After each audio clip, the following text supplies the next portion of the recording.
안녕하세요. 오늘도 사연살롱을 찾아주셔서 감사합니다. 성북동에 살고 있는 지훈이 할머니예요. 저는 지난해 가을에 현재 살고 있는 이 집을 아들 내외한테 증여해 주었어요. 이 집은 수십 년 전에 제가 친정 아버지한테 물려받은 집으로 제 인생의 희로애락이 고스란히 담긴 집이에요. 몇 번의 리모델링 공사가 있기는 했지만 제 나이보다 더 오래된 집이라서 더 애착이 가는지도 모르겠네요. 믿어지지 않으시겠지만 한때 저는 이 집에서 식모살이를 했어요. 내 아버지 집에서 식모살이를 하다니 그게 무슨 말도 안 되는 소리냐고 하실지 모르겠지만 그건 정말 사실이에요. 거기에 얽힌 이야기를 하자면 3일 밤낮을 세워도 모자랄 거예요. 그리고 최대한 간단히 추려서 사연으로 보내려고 해요. 너무 오래된 일이라서 제 기억이 가물가물한 것도 있고 제 기억이 조금 왜곡된 부분도 있겠지만 아무쪼록 잘 들어주셨으면 합니다. 제가 태어났을 때 제 곁에는 아버지가 없었어요. 저는 어머니랑 단둘이 살았거든요. 어머니 외에 가족이라고 부를 만한 사람은 주인집 할머니뿐이었어요. 주인집 할머니는 미군 부대에서 나오는 미제 물건을 떼어다가 집집마다 돌아다니며 파는 일을 하셨는데 당시엔 이런 사람을 미제 아줌마라고 부르곤 했답니다. 지금이야 수입이 자율화돼서 시중에서 수입품을 구하는 게 쉽기도 하고 개인이 인터넷을 통해 해외 상품을 직접 구매도 할 수 있지만 예전에는 그럴 수가 없었어요. 수입품, 특히 미국 제품을 구하려면 미군 부대 물건을 뒤로 빼내서 사고 파는 수밖에 없었거든요. 그래서 동네마다 미제 파는 아줌마들이 한둘은 꼭 있었어요. 특히나 부잣집 사모님들한테는 고정적으로 집에 물건을 대주는 미제 아줌마가 있기도 했고요. 저희 친할머니도 부잣집 사모님답게 평소 거래하는 미제 아줌마가 있었는데 그 사람이 바로 저희 주인집 할머니였어요. 저희 어머니와 주인집 할머니가 만나게 된 거는 어머니가 저를 뱃속에 가지고 있을 때였어요. 당시 주인집 할머니는 저희 친가에 고정적으로 물건을 대고 있었는데 그날도 물건을 팔러 갔다가 우연히 저희 어머니랑 마주치게 되었어요. 그때 저희 어머니는 아빠와 헤어진 상태였는데 뒤늦게 임신 사실을 알고 시댁에 찾아갔어요. 하지만 저희 할머니는 뱃속에 있는 아이가 정말 자신의 아들 자식인지 확인할 수 없다는 이유로 어머니와 저를 받아주지 않았어요. 오히려 아이를 떼라고 겁박을 하셨죠. 그 말에 어머니는 겁을 집어먹고 그대로 도망치셨어요. 그때 주인집 할머니가 집도 돈도 없던 엄마한테 도움의 손길을 내밀어 주셨어요. 살 구 없이 없는 제 어머니께 방을 내주시고 제가 세상에 태어난 뒤로는 소녀딸처럼 키워주셨어요. 주인집 할머니는 젊은 시절 시댁에 딸을 뺏기고 수십 년을 혼자 살아오신 분이라서 저희 어머니가 마치 당신 딸처럼 느껴지셨던가 봐요. 그래서 처음 본 상황에도 선뜻 도움을 주신 걸 거예요. 저를 낳아주신 친어머니는 저희 아버지의 첫사랑이었어요.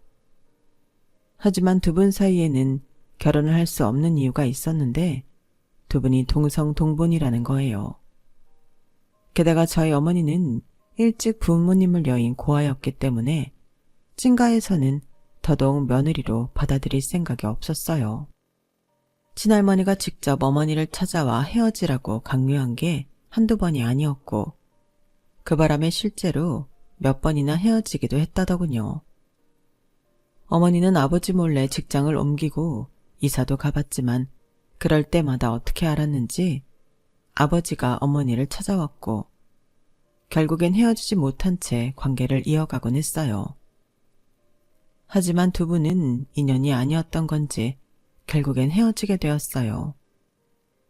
매번 친할머니가 어머니를 찾아와 헤어지라고 강요하고 못할 짓도 하시곤 했었는데 마지막엔 할머니뿐만 아니라 할아버지까지 저희 어머니한테 찾아왔던 모양이더라고요. 할아버지께서는 지방에 어머니가 살 곳과 직장까지 마련해 주시겠다고 했어요. 그러니 당신 아들과 헤어지라고요. 아버지한테는 이미 정혼자가 있다는 말과 함께요. 가을에 시골 올 예정이에요. 그러니 더는 상훈이 찾지 말고 이젠 그쪽도 본인 인생 살도록 해요. 아버님, 어머님, 그러지 마시고 다시 한 번만 생각해 주세요. 저도 상훈 씨도 이렇게 못 헤어져요. 제가 잘할게요. 부탁드려요. 옆에서 못마땅한 표정으로 앉아 계시던 할머니는 더 한마디 하셨어요. 야, 너 그 입 못 다물어? 좋게 대꾸 하니까 이게 어디서 말 대꾸야? 여보, 얘는 좋게 말해서 떨어질 애가 아니에요. 얼마나 지독하는지 모른다고요. 이런 애한테 뭐하러 집이며 직장까지 해줍니까? 아니, 우리가 얘 부모도 아닌데. 내가 아주 그동안 얘 때문에 골머리 썩은 걸 생각하면 머리채를 잡아도 분이 안 풀린다고요. 이 사람이 그만 좀 해요. 내 자식이 귀하면 남의 자식도 귀한 거 아닙니까? 이봐요. 미숙 씨라고 했죠? 나도 자식 키우는 입장이라 내 자식 위에 남의 자식 인생 망칠 생각은 없어요. 우리 애랑 헤어지라는 건 그쪽 미워서가 아닙니다. 동성동부만 아니라면 이렇게까지 하지도 않을 겁니다. 상훈이를 위해서도 그쪽을 위해서도 헤어지는 게 맞아요. 내가 신 사장한테 얘기 잘 해놨으니 새로운 곳에 가서 좋은 사람 만나 본인 인생 살아갈 생각 하세요. 이렇게까지 나오자 어머니도 더는 고집을 부릴 수가 없었어요. 이미 결혼이 정해진 상대가 있다는데 어머니가 고집을 부려봤자 달라질 게 없다는 걸 알았으니까요. 그렇게 어머니는 할아버지 말씀대로 할아버지가 구해주신 집과 직장이 있는 지방도시로 떠났어요. 어머니가 떠나고 한동안 아버지는 저희 어머니를 찾아 서울 시내를 찾아 나섰다더군요. 하지만 이번만큼은 쉽게 찾을 수가 없었어요. 어머니 친구들과 직장 동료들 모두 저희 어머니 소식을 모르고 있었으니까요. 몇 달을 그렇게 어머니를 찾아다니던 아버지는 부모님 성화에 못 이겨 결국 그해 가을 맞선을 본 상대와 결혼을 하기로 했어요. 그런데 아버지의 결혼식을 몇 주 남기고 사건이 벌어진 거예요. 어머니가 저를 임신한 거였죠. 아버지와 헤어질 때까지도 그 사실을 모르고 있다가 뒤늦게 임신 사실을 알게 된 거였어요. 아버지를 위해서 떠날 결심을 했던 어머니였지만 뱃속에서 자라고 있는 저를 생각하면 이대로 떠나 있을 수만은 없었어요. 그래서 본가로 찾아갔는데 매몰차게 문전박대를 당하게 되었죠. 그때 마침 저희 본가로 물건을 팔러 들어가던 주인집 할머니를 발견했고 어머니는 주인집 할머니 편에 임신 사실을 할머니께 전했어요. 그러자 바로 할머니께서 밖으로 나오셨다더군요. 너 그게 사실이야? 뱃속의 아이, 우리 상훈이 애가 맞냐고. 네, 확실해요. 저 어머님, 이제 와서 이런 말씀 드리는 게 너무 늦은 건 알지만 저 좀 받아주시면 안 될까요? 우리 아기 아버지 없는 애로 키울 수는 없잖아요. 그걸 말이라고 하니? 결혼식이 코앞인데 내 아들 인생 망치려고 작정했어? 내가 이럴 때가 아니지. 너 나랑 병원에 좀 가자. 가서 애부터 떼고 얘기하자고. 태어나봤자 환영 못 받을 애 아니니 우리 좋자고 그러는 거 아니다. 너한테도 그게 없는 게 나아. 결혼도 안 한 처녀가 애까지 딸려있으면 어디 시집이나 가겠니? 그러니 나랑 가서 애부터 지우자고. 그 말에 어머니는 기겁을 하곤 골목을 내달렸어요. 하지만 얼마 가지도 못하고 현기증에 주저앉고 말았죠. 그런 어머니를 일으켜 세운 건 다름 아닌 주인집 할머니였어요. 앞서 말씀드린 것처럼 저희 친할머니한테 물건을 팔러 갔다가 우연히 저희 어머니 사정을 듣고는 따라온 거였어요. 그게 인연이 돼서 어머니는 주인집 할머니 집에 새들어 살게 되었어요. 저를 낳으려면 옆에서 도와주는 사람이 필요했는데 주인집 할머니께서 도와주시겠다고 하셨거든요. 그렇게 그 집에서 어머니는 저를 낳았어요.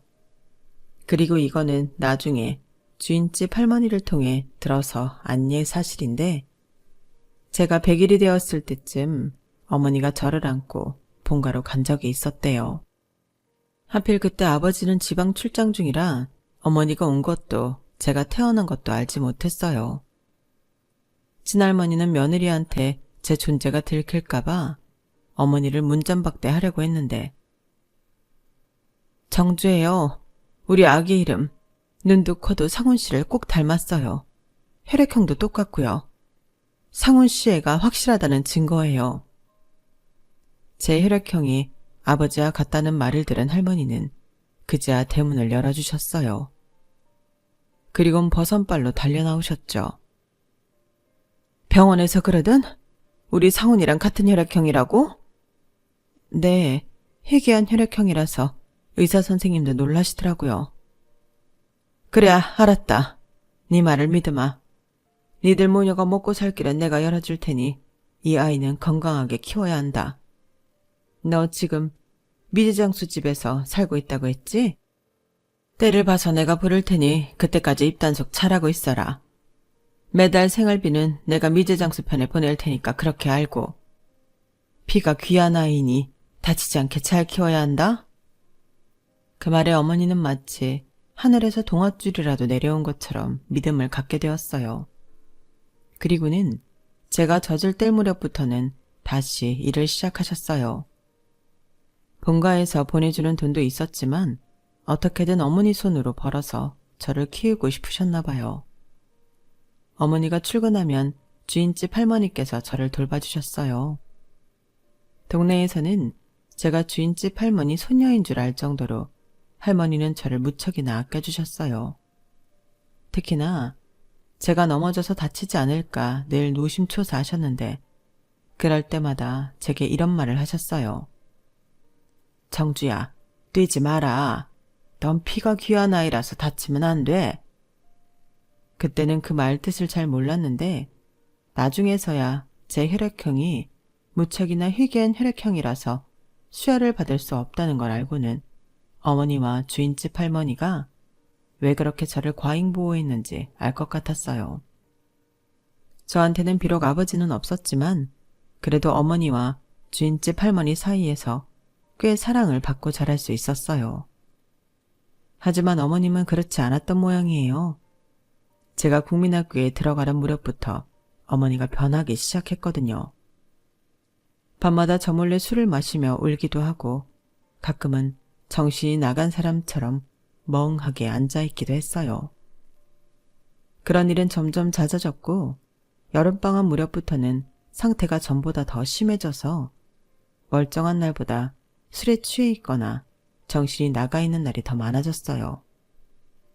알고 보니 그때 어머니가 갑자기 변했던 건 갑작스런 친할머니의 죽음 때문이었더라고요.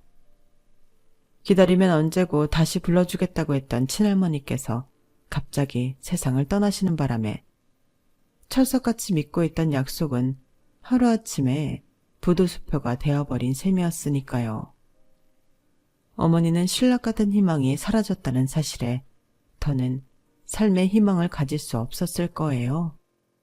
때로는 절망이 총이나 칼보다 사람에게 더 큰 상처를 주기 마련이니까요. 어머니는 특히 가족들이 나들이를 가는 모습을 볼 때마다 눈시울을 붉히곤 했는데 그 표정은 마치 금방이라도 울 것 같은 아이 같았어요. 할 수만 있다면 제가 그런 어머니를 달래주고 싶었지만 저는 너무 어리기도 했고 저로서는 어머니의 텅 빈 가슴을 채워줄 수도 없었어요. 그래서일까요? 어머니는 끝내 저만 덩그러니 남겨둔 채 세상을 떠나고 말았어요. 국민학교 1학년 겨울방학식을 하루 앞둔 날이었어요. 그날도 어머니는 밤 늦게까지 혼자 소주를 마시고 있었는데 제가 잠에서 깨어보니 어머니가 집에 없는 거예요. 방 안에는 소주병이 여러 개 굴러다니길래 술에 취해 밖에 나갔나 싶어 집 밖으로 나가봤어요. 집 근처에서 혹시 쓰러져 잠이 든 게 아닌가 걱정이 됐거든요. 그런데 차도변에서 사람들이 모여서 웅성거리는 게 보이는 거예요. 세상에 뺑소니를 당했나 봐. 불쌍해서 어째? 술에 취해 비틀대길래 위험하겠다 했더니 결국엔 저렇게 됐네 그래. 무슨 일이 있나 싶어 고개를 빼고 봤더니 글쎄 도로에 웬 여자가 피를 흘린 채 쓰러져 있지 뭐예요. 한쪽 발은 신발도 벗겨진 채 맨발이었어요. 그런데 발등에 나 있는 상처를 보자 정신이 확 들더라고요. 저희 어머니 발등에도 저거랑 똑같은 상처가 있거든요. 그래서 다가가 봤는데 세상에 우리 어머니더라고요. 그날 사고로 하루아침에 어머니를 잃은 저는 어머니 잃은 슬픔과 동시에 앞으로 어떻게 살아야 할지 막막하기만 했어요. 학교는 다닐 수 있을까? 그보다 집세는? 밥은? 이기적이라고 할지 모르겠지만 현실적인 문제를 생각하지 않을 수 없었어요. 세상에 가족이라고는 어머니 한 사람뿐이었는데 그런 어머니가 사라져버린 거니까요. 가족도 없고 연락이 닿는 친척도 없던 탓에 따로 장례식은 치르지 않았어요. 화장한 뼈가루를 주인집 할머니와 함께 강가에 뿌려주는 걸로 어머니의 장례식을 가름했거든요. 장례를 치르고 얼마 뒤 주인집 할머니가 오셔서는 짐을 챙기라고 하시더라고요. 어차피 다 못 가져가니까 가방 하나에 꼭 필요한 거랑 옷까지나 챙겨. 나머지는 거기서 해줄 테니까. 할머니, 나 내쫓는 거예요? 이제 어머니도 없으니까 집세 못 받을까 봐 내쫓는 거냐고요. 돈이라면 나중에 내가 벌어서 드릴게요. 그러니까 나 여기서 살게 해주세요. 네? 이거사, 그런 거 아니야. 다 널 위해 이러는 거니까 어서 짐부터 챙겨. 솔직히 그 말에 믿음은 안 갔지만 그래도 무작정 고집만 부리고 있을 수는 없어서 간단한 짐을 챙겨 주인집 할머니를 따라 나섰어요. 버스를 타고 한참을 가는 동안 주인집 할머니는 어디로 가는지 말해주지 않았어요. 그리고는 불편한 걸음으로 버스 정류장에서 언덕길을 한참이나 걸어 올라갔어요. 그렇게 도착한 곳은 부잣집들이 즐비한 동네였어요. 그리고는 높은 담벼락으로 둘러싸인 어느 집 앞에 멈춰 서더니 익숙하게 배를 누르시더군요. 그렇게 집주인 할머니를 따라 집 안으로 들어간 저는 잔디가 깔린 마당에서 혼자 기다리게 되었어요. 집 안에는 할머니 혼자 들어가셨거든요. 한참을 안에서 얘기를 나누고 나온 주인집 할머니는 이 집이 앞으로 제가 살 집이라는 말을 하시고는 혼자 대문을 나섰어요. 그 순간 어렴풋이 예전에 어머니가 했던 말이 떠올랐어요. 저희 아버지는 부잣집 외동아들이고 언젠가 저랑 어머니는 그 집에 들어가 살게 될 거라는 얘기였죠. 그래서 이 집이 바로 우리 아버지 집인가 보다 생각했는데 그 생각은 잠시 뒤 산산이 깨져버리고 말았어요. 그 집 식모가 저를 데리고 자신이 쓰고 있는 골방으로 데리고 갔거든요. 그리고는 저를 노려보며 그러는 거예요. 나 혼자 쓰기에도 좁은 방에서 어떻게 너랑 둘이 지내라는 건지. 얘, 얼른 옷 갈아입고 나와. 입을 호청도 빨아야 하고 할 일이 천지야. 어리다고 안 봐주니까 농땡이 칠 생각이랑 하지도 말라고.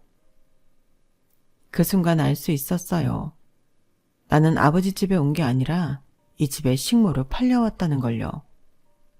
어머니가 살아있을 때만 해도 나를 손녀딸처럼 예뻐해주던 주인집 할머니가 나를 이 집에 팔아버린 거예요. 그날부터 저는 그 집에서 식모살이를 하게 되었어요. 한겨울에도 찬물에 걸레를 빨아 바닥을 닦아야 했고 부엌에서 일하는 식모 언니들 심부름부터 주인 아저씨 구두를 닦는 일까지 도맡아 해야 했어요. 그나마 다행이라면 사장님이 학교는 보내주셨다는 거였어요. 사람은 배워야 하는 거다. 그래야 지금보다 더 나은 사람이 되지 않겠니? 그 어린 나이에 무슨 일을 할 수 있을지는 모르겠지만 일단 학교는 보내줄 테니 일은 공부 끝나고 와서 하는 걸로 해라. 사장님 덕분에 다시는 돌아갈 수 없을 줄 알았던 학교에도 다니게 돼서 얼마나 다행이었나 몰라요. 물론 학교에서 파하면 바로 집으로 달려와 집안일을 해야 했지만요. 이런 특별 대접 때문이었을까요? 식모 언니들은 틈만 나면 사장님 눈을 피해 저를 괴롭히기도 하고 심부름도 많이 시켰어요. 고달픈 생활이 이어졌지만 그래도 지내다 보니 그리 나쁜 일만 있는 건 아니라는 생각이 들었어요. 그건 바로 사장님 때문이었죠. 사장님은 사모님한테는 무척 쌀쌀하게 대하는 분이셨지만 희한하게도 저한테만큼은 무척이나 따뜻한 분이셨어요. 제가 쓸 공책과 연필도 사다 주시고 가끔은 다른 식구들 몰래 샌베 과자랑 팥빵도 사다 주시곤 했어요. 많이 먹어야 무럭무럭 자라지. 요즘은 누가 괴롭히는 사람은 없니? 너만 학교 보내준다고 욕하고 때리는 식구들이 없느냐 말이다. 네, 없어요. 지난번에 사장님께서 혼내주신 이후로 아무도 저를 괴롭히지 않아요. 감사합니다. 그래, 혹시라도 누가 널 괴롭히거든 나한테 말해라. 콩알 만한 게 혼낼 데가 어딨다고들 그러는지. 사장님은 저를 공부도 시켜주시고 철마다 옷도 사주셨어요. 아주 가끔은 제가 학교에 갈 때 학교까지 차를 태워주시기도 했어요. 사장님 차에서 내려 교문으로 들어가면 아이들이 달려나와 너희 아빠냐고 묻곤 했는데 사실 몇 번은 그렇다고 대답한 적도 있어요. 어릴 땐 사장님이 저희 아빠였으면 좋겠다는 생각을 늘 하고 살았거든요. 제가 사장님을 인생의 은인처럼 생각하는 것과는 달리 제게는 절대로 용서할 수 없는 사람도 있었어요. 그건 바로 주인집 할머니였어요. 어머니가 살아계실 때만 해도 나를 소녀딸처럼 챙기던 사람이 어머니가 죽자마자 저를 남의 집 식모로 팔아버렸잖아요. 그동안 믿고 따랐던 거에 대한 일종의 배신감이 들어서 할머니를 떠올릴 때마다 이를 악물게 되었어요. 그 덕분에 고된 집안일로 이겨낼 수 있었지만요. 집안일이 익숙해지고 이곳 생활이 버틸만 하다고 느끼는 사이 저는 고등학생이 되었어요. 솔직히 저는 사장님이 저를 고등학교까지 보내주실 줄은 몰랐어요. 그건 같이 일하는 식모들도 마찬가지였어요. 집에서 부리는 식모를 고등학교까지 보내주는 주인이 몇이나 되겠어요. 게다가 저는 학교에 다닌다는 이유로 다른 식모들보다 일도 적게 하는데 고등학교까지 보내준다고 하니까 이해가 안 갔어요. 그래서 하루는 사장님께 직접 물었더니 저를 물끄러미 바라보시면서 그러시더라고요. 정주 너를 볼 때마다 네가 남 같지 않다는 생각이 들곤 한단다. 내가 아는 누군가를 닮은 것도 같고 어느 면에선 나를 닮은 것도 같고 말이야. 그럴 리가 없는데 참 이상하다니까. 그래서 그런가 가끔씩 내가 네 부모라면 어떤 기분일까 하는 생각이 들곤 해. 내 딸이 공부도 잘하고 똑똑한데 가난 때문에 공부를 할 수 없다면 얼마나 가슴이 아플까 하고 말이야. 비록 지금은 남의 집에서 식모살이를 하고 있지만 너라고 평생 이렇게 살아야 하는 건 아니야. 남부럽지 않은 직업을 구하고 성실한 남편 만나 예쁜 아들 딸 낳고 행복한 가정을 이루고 살아야지. 할 수만 있다면 조금이나마 내가 도와주고 싶구나. 그런 마음으로 널 고등학교에 보내기로 한 거야. 사장님 말씀을 듣다 보니 뭉클했어요. 나는 왜 우리 아빠 딸로 태어나서 이렇게 고생을 하고 사는 걸까? 얼굴도 모르는 아빠 딸이 아니라 내 앞에 있는 멋진 사장님 딸로 태어났더라면 아빠 사랑받으며 마음 편히 공부할 수 있을 텐데 하고 말이죠. 그러면서 한편으로는 저를 딸처럼 바라보는 사장님이 안쓰럽기도 했어요. 사장님 내에는 돈도 많고 부족한 게 하나도 없는 부부였지만 딱 하나 자식이 없었거든요. 식모 언니들 말에 따르면 두 분 사이가 안 좋아서 그렇다고는 하는데 부부 사이의 일은 모르는 거니까요. 하지만 확실한 건 사장님이 저랑 같이 있는 걸 사모님이 싫어한다는 거였어요. 저는 이 집에 들어와 살기 시작하면서부터 사장님이 붓글씨를 쓰실 때마다 옆에서 먹을 가는 일을 도맡아 하곤 했었는데 그럴 때마다 사모님이 엄청 화를 내곤 하셨어요. 이게 감히 어디서 여우짓을 해? 당장 서재에서 안 나가? 그럴 때면 사장님이 나서서 사모님께 한 소리 하곤 하셨어요. 내가 하라 그랬어. 당신보다는 이 어린 게 먹을 훨씬 잘 가니까. 정주야, 아줌마 말에 신경 쓰지 말고 앉아서 먹 갈아라. 앞으로도 내가 붓글씨 쓸 테는 네가 옆에서 먹을 갈도록 해. 마치 확인 사살을 하듯 사모님 앞에서 제가 할 일을 알려주시는 사장님 덕분에 그 후로도 저는 사장님 옆에서 먹 가는 일을 할 수 있었어요. 사장님 옆에서 먹을 가는 동안 저는 사장님과 많은 대화를 할 수 있었어요. 사장님이 남들 몰래 용돈을 주시는 것도 늘 그 자리에서였고 제 고등학교 진학이 결정된 것도 그 자리에서였어요. 고등학교에 보내주신다는 말을 듣고 신이 나서 서재에서 나왔더니 문 앞에 사모님이 서 계시더라고요. 사모님은 가자미 눈으로 저를 바라보시며 그러셨어요. 이참에 솔직히 말해봐라. 너 뭔가 알고 이 집에 들어온 거지? 네? 뭐를요? 너 정말 몰라? 네가 이 집에 온 이유 정말 모르냐고.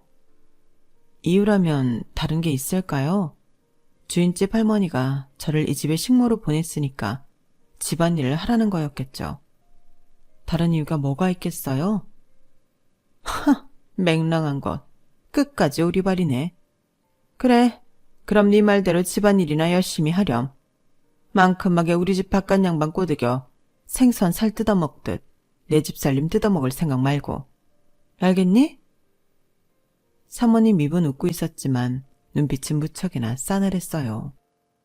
평소에도 말로 사람 기분 잡치게 하는 재주가 있는 사모님이긴 했지만 그날처럼 눈으로 욕을 한 적은 없어서 괜히 뜨끔하더라고요. 혹시나 기분이 상하셔서 사장님이 저를 고등학교에 보내주기로 한 약속을 없던 일로 만드실까봐 겁이 났거든요. 하지만 다행히도 그런 일은 없었어요. 그러던 어느 날이었어요. 제가 이 집에 온 지도 10년이 되던 해였죠. 하루는 사모님 심부름으로 사모님 친구분 댁에 선물을 전해드리고 오던 길이었는데 마침 오래전 제가 살던 동네를 지나게 된 거예요. 평소 같으면 알고도 그냥 지나갔을 길인데 그날은 왜 그랬는지 굳이 옛 기억을 떠올리며 어머니와 함께 살던 그 집을 찾아갔어요. 혹시라도 주인집 할머니랑 마주치면 뭐라고 말을 해야 하나 살짝 고민도 됐어요. 처음 사모님 댁에 오게 됐을 때는 나를 이곳에 보낸 주인집 할머니가 죽도록 미웠는데 사모님 덕분에 고등학교도 다니게 되니까 지금에 와서는 이 집에 오게 돼서 다행이란 생각까지 하게 되었거든요. 그래서 더 주인집 할머니 집까지 찾아갈 마음이 생겼는지도 모르겠네요. 그런데 아이고야, 그 집 할매 세상 떠난 지 3년도 더 됐다. 와 이제 왔노. 그 할매가 니를 얼마나 기다렸는지 아나. 니를 손녀딸 맹크로 키워줬다 아이가. 구멍가게 아주머니는 저를 보시고는 왜 이제야 왔냐고 타박을 하셨어요. 주인집 할머니가 저를 남의 집에 식모로 팔았다는 건 모르는 눈치더라고요. 그래서 그랬는지 저한테 주인집 할머니 산소 위치를 알려주셨어요. 산소 근처에 할머니 동생이 사니까 정확한 위치를 모르겠으면 그 집에 가서 물어보라시더군요. 내가 거길 갈 줄 알고? 내가 왜?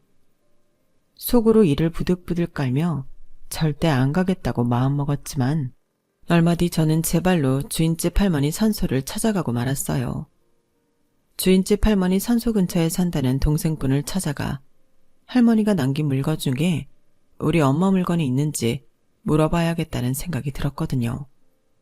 그래서 그 집까지 찾아갔는데 왜 이제야 왔니? 우리 누님이 너를 얼마나 기다렸다고. 성취하는 몸으로 그 집에 몇 번이나 찾아갔는데 매번 문정박대 당하고 왔다더라. 누님이 세상 떠났을 때도 내가 직접 그 집에 찾아가 누님 부고를 전했는데 그 집에서 말 안 해주디? 그 집 사모님한테 분명히 말씀드렸는데 말이다. 아니요. 저는 못 들었어요. 사모님도 그런 말씀 안 하셨고요. 그런데 왜 할머니가 그렇게 저를 찾으셨는데요? 할머니가 저를 그 집에 식모로 팔아놓고 왜 찾으러 왔냐고요? 미안해서 사과라도 하시려고요? 그게 아니면 저한테 뭘 더 받아갈 거라도 있으셨대요? 저요. 그 집에서 정말 힘들게 살았어요. 사장님 덕분에 고등학교까지 들어가게는 됐지만 여전히 집안 살림에 허드렛 일까지 도맡아 하고 산다고요. 이게 다 누구 때문이게요? 할머니 때문이라고요. 처음부터 그럴 생각은 아니었는데 지난 세월을 생각하니 울분이 끓어올라 저도 모르게 할머니 동생분한테 악을 쓰고 대들었어요. 그런데 그 집에서 널 식모로 부렸다고? 아니, 자기 자식을 식모로 부리는 부모가 세상 천지에 어딨어? 그게 무슨 말씀이세요? 제가 그 집 딸이라뇨. 아니, 아직 그것도 모르고 산 거니? 아이고, 도대체 뭐가 어떻게 돌아가는 거야? 잠깐만 있어봐라. 네 엄마가 너 낳고 써놨던 일기가 있어. 거기에 무슨 일이 있었는지 상세히 적혀 있으니까 네 눈으로 직접 확인해봐라. 할머니 동생분은 할머니가 남기신 물건 중에서 가장 낡은 공책 하나를 꺼내오셨어요. 그리곤 제게 건네주셨죠. 집으로 돌아오는 버스 안에서 저는 그 공책에 적힌 내용을 확인할 수 있었어요. 앞에서 제가 서술했던 내용대로 저희 엄마가 아빠랑 헤어지고 혼자 저를 낳아 기른 일이며 친할머니가 갑자기 세상을 떠나시면서 엄마와 친할머니의 약속이 무참히 깨진 일까지 세세히 적혀 있더군요. 엄마의 일기장에는 아빠에 대한 그리움이 구구절절하게 담겨 있었고 죽기 전쯤에는 아빠에 대한 칭호가 빼곡히 담겨 있었어요. 그 글을 읽어내려고 하는데 저도 모르게 눈물이 흘러내렸어요. 도대체 왜 우리 모녀가, 아니 아빠까지 포함해 우리 세 식구가 이런 인생을 살아야 했는지 너무도 한스럽기만 했어요. 그놈의 동성동본이 뭐라고 멀쩡한 가정을 산산이 조각내버린 건지 정말 어이가 없고 가슴만 답답했어요. 저는 버스에서 하도 운 탓에 눈이 투둥투둥 부어서 집에 도착했는데 그런 저를 보고는 사모님이 버럭 소리를 지르셨어요. 야, 너 뭐하는 기집애야? 지금 이 시간까지 어디서 뭘 하고 있었어? 아주 상전이 따로 없어. 지금이 몇 시라고 기어들어와? 여기가 네 집이야? 네가 이 집 주인이냐고. 이게 아주 오냐오냐 해줬더니 아주 끝이 없어. 너 이따위로 굴 거면 이참에 짐 싸서 나가. 내가 아주 네 꼴 보고 사느라 속이 다 뒤틀리니까. 왜요? 제가 사장님 딸인 거 알아서요? 그래서 저만 보면 그렇게 화가 나시는 거예요? 사모님은 처음부터 알고 있었죠. 주인집 할머니가 저 이 집에 데려온 날 사모님이 약속하셨다면서요. 사장님한테 제가 사장님 딸인 것도 말하고 이 집 딸로 잘 키우겠다고 하셨다면서요. 그런데 왜 약속 안 지키셨어요? 왜 나랑 아빠 속이셨냐고요? 너 누구한테 그 소리 들은 거야? 말해. 누구한테 들은 거냐고? 네 친할머니도 계단에서 굴러 떨어져 죽은 지 오래고 널 이 집에 보낸 한망구도 트럭에 치워줄 거 없는데 누가 너한테 네가 이 집 딸이란 소리를 했느냔 말이야. 네? 주인집 할머니가 트럭에 치여 돌아가셨다고요? 할머니 동생뿐 말로는 어떤 차에 치였는지도 모르겠고 그저 뺑소리를 당했다는 것밖에 모른다고 그러던데 트럭에 치였다는 걸 사모님이 어떻게 아세요? 설마 사모님이 시킨 거예요? 내가 사장님 딸인 거 감추려고 주인집 할머니를 죽인 거냐고요? 제 말에 사모님은 아차 싶었는지 눈알만 굴리고 있었어요. 그러더니 이내 저를 달래는 듯한 목소리로 그러시더군요. 얘 정주야, 지금 그게 뭐가 중요하니? 어차피 나이 든 노인네 트럭에 치여 죽든 버스에 치여 죽든 뭐가 그렇게 중요해? 안 그러니? 중요한 건 산 사람은 살아야 한다는 거 아니겠어? 그래, 내가 뭘 해주면 되겠니? 너 대학 보내주랴? 네 앞으로 땅이라도 사줘? 그러면 입 다물고 조용히 살아줄 테니? 너 우리 집 양반한테 네가 친딸이라고 말해봤자 호적에도 못 오른다? 왠지 알아? 내가 그렇게 하도록 안 될 거니까. 이 집 안주인은 어디까지나 낮았니? 죽은 네 엄마는 첩도 뭐도 아니었어. 그러니까 쓸데없는 소리 나불대지 말고 내가 주는 떡이나 받아 먹어. 그러면 내가 네가 살 집도 마련해주고 네 대학도 보내주고 좋은 집으로 시집도 보내주마. 너 이 집에 있어봤자 이 집 딸 노릇 못해. 우리 집 양반이 그동안 식모로 부리던 널 딸로 받아줄 것 같아? 사람들 눈이 있는데 어림도 없지. 그러니 내 말 들어. 어때? 아줌마 말 들을 거지? 사모님은 눈웃음을 살랑살랑 치면서 뱀의 혀처럼 사악한 혀를 놀려댔어요. 그런데 그때였어요. 누구 마음대로 당신이 뭔데 내 딸을 이 집에서 내쫓아? 지금까지 그 요망한 새치어 내둘러서 네 멋대로 남의 인생 망치며 살아왔는지 모르겠지만 더는 안 돼. 정주가 내 딸인 거 아닌 이상 절대 당신 손에 망가지게 안 둔다고. 갑작스런 사장님의 등장에 사모님은 귀신을 본 것처럼 놀라서 바닥에 주저앉았어요. 그날 밤 두 분은 온 집안이 쩌렁쩌렁 울리도록 말싸움을 벌이셨어요. 그리고 다음날 사모님은 경찰 조사를 받게 되었어요. 주인집 할머니가 뺑소니 트럭에 치여 세상을 떠나신 게 사모님과 연관이 있다는 사장님의 신고 때문이었죠. 사모님은 절대로 아니라고 부인하셨지만 얼마 뒤 증인이 나타나면서 사모님의 악행은 모조리 드러나고 말았어요. 증인은 사모님 차를 몰던 기사였는데 사모님이 사람을 써서 주인집 할머니가 당한 뺑소니 사고를 사주했다는 내용을 경찰서에서 증언했다고 하더군요. 결국 사모님은 실형을 살게 되었고 이혼까지 당하게 되었어요. 그리고 저는 사장님 호적에 오를 수 있게 되었죠. 이제는 호칭도 사장님이 아니라 아버지가 되었고요.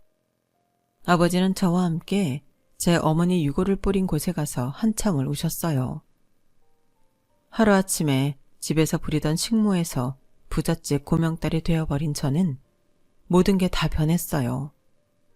일단 그동안 저를 괴롭혔던 식모들은 모두 내보냈고 제가 그 집에서 식모 생활을 했다는 사실을 모르는 가정부를 새로 들였어요. 뿐만 아니라 그동안 걸어서 다니던 학교도 기사가 딸린 차를 타고 다니게 되었죠. 저는 창문 하나 없는 골방에서 나와 성인 10명은 거뜬히 잘 수 있을 법한 커다란 방으로 옮겼어요. 그 방에서 난생 처음 푹신한 침대에서 잠을 자는데 눕자마자 스르륵 잠이 들어버려서 얼마나 놀랐나 몰라요. 저는 결혼 후에도 남편과 함께 그 집에서 아버지와 함께 살았어요. 가난한 고학생으로 제 과외 선생이었던 남편은 저희 아버지 도움을 받아 대학 공부를 마칠 수 있었고 변호사 시험에 합격해 몇 년 전에 은퇴하기 전까지 변호사 생활을 했어요.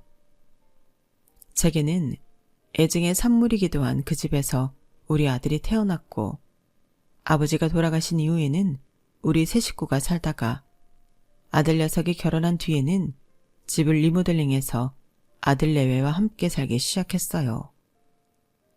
제 아들이 그랬던 것처럼 그 집에서 손녀딸과 손자가 태어나서 지금은 대가족을 이루고 살고 있답니다.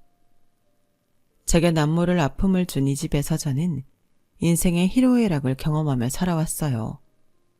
그리고 앞으로는 내 아들이, 내 손주가 이 집에서 많은 일들을 겪으며 살아가게 되겠죠. 인생에는 고난도 있고 낙도 있다지만 그래도 내 자식들은 행복한 순간을 더 많이 누리고 살았으면 합니다. 지금까지 제 사연을 들어주셔서 감사합니다. 여러분들 하루하루가 보람되시기를 바라며 건강하세요. 여러분, 사연 댓글에 응원과 현명한 조언 부탁드려요. 좋아요와 구독은 저에게 큰 힘이 됩니다. 오늘도 좋은 일 가득하세요.